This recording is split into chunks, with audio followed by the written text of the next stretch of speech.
Winter comes with cold-blooded new challenges during the zombie apocalypse as frantic scavengers and violent militias battle the dead and desperate. Welcome back to my channel. My name is Justin. Here we focus on your favorite content from streaming services and in theaters. If you guys love to watch movies and shows like I do, you guys are in the right spot. Black Summer Season 2 is finally here. God, that seemed like a long time between the first and second season. The first season for me, I quite enjoyed it. I think how it was filmed was probably one of the best things about it. It did lack in character development, but it looked really good. And I loved the survival aspect of the series. So I was looking forward to a second season, a different style to it with snow and seeing how zombies would react to that and more of conflict amongst humans. And that's one thing that the second season does improve on, is now that we are deep into this zombie apocalypse, people had the initial fear surrounding the zombies. Now they have to protect each other, and groups are forming and they are trying to survive. So that means attacking other humans. And so there's a lot of conflict amongst the humans in here. Sometimes it takes over a lot of episodes compared to having the zombies attack the humans. And I think it is a realistic story. I mean, zombies are not real, but if zombies were going to happen, this is how people would react. And we see that a lot within the second season is groups forming, people getting hungry, and people reacting to certain things in a harsh manner.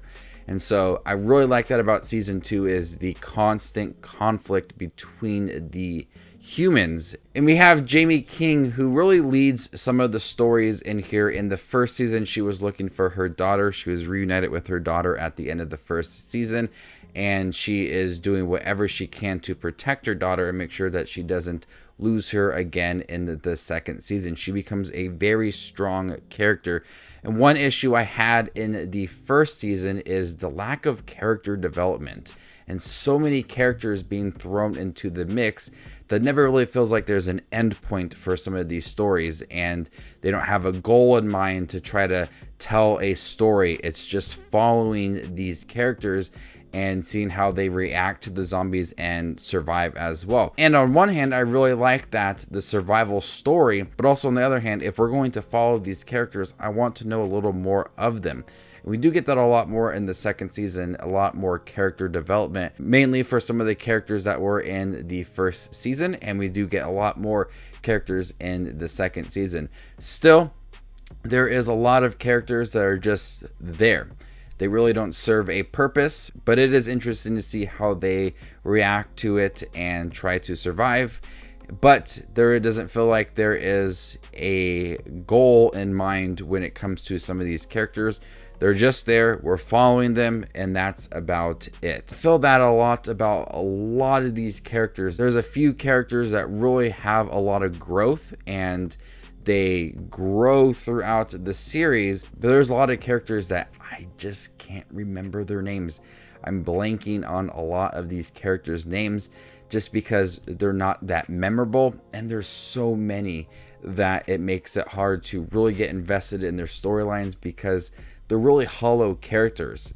And I know the show is constantly going. There's constant zombies running at them and attacking them. So there's really not any downtime to build some of these characters. There's some times where there's a lot of conversations between the humans to where we get to know them, but there's a lot of characters that we just don't really care about. The series continues to look really good. The directing on the zombie sequences is amazing. There's a lot of tracking scenes to really provide that intensity to the zombie sequences as the zombies are running towards the humans, and the humans are running through buildings trying to hide in rooms. They don't use quick edits to make it look very messy. The directing in here is top notch and really adds that punch to this series when it's lacking in character development or an end goal with its story. the directing is there to add a lot to it. So I'm really impressed with the directing in here, and the new environment with the snow really switches it up and doesn't make it feel like it's the same thing from the first season. There are 8 episodes in the second season. It's a little lengthier compared to the first season, but they do manage to add a lot of character development for characters that we've seen from the first season, but there's just some characters that you just don't really care about. The acting still is really good and impressive for a zombie series. It does end on a cliffhanger, and I hope that doesn't take a long time to get a third season, because I do enjoy it. I know the first season was kind of a mixed bag. Some people really liked it, some people just really did not care for it. There is a lot of improvement for the second season when it comes to the characters and the narrative, and it's growing, but still there feels like there's no end point for some of the stories and the characters. They're just there to have stories and doesn't really mean much to the overall narrative of Black Summer Season 2. But still, it looks really good. I'm gonna go ahead and give Black Summer Season 2 a B-. Thank you guys for checking my review for Black Summer Season 2. Have you guys seen it? What did you think about it? Let me know in the comment section down below, and stay tuned for more up and coming content. My name is Justin Watches Movies, and you guys stay classy, YouTube.